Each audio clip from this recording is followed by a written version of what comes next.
So when we are developing the business model, it will also be interesting to look at key measures and key metrics.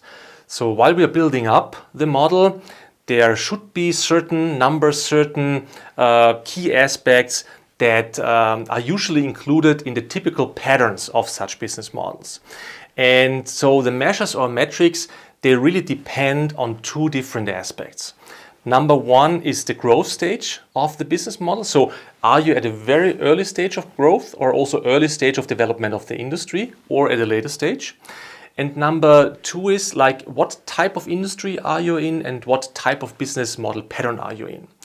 And so these two aspects then really help you decide, some of the key metrics. So very likely you will focus on maybe somewhere between 5 to 10 key metrics, maybe even less. Sometimes only 1 or 2 key metrics matter for the next steps of development.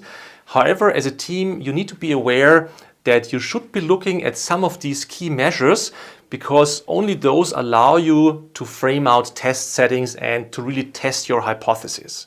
So, starting point, business model canvas, and building up that model.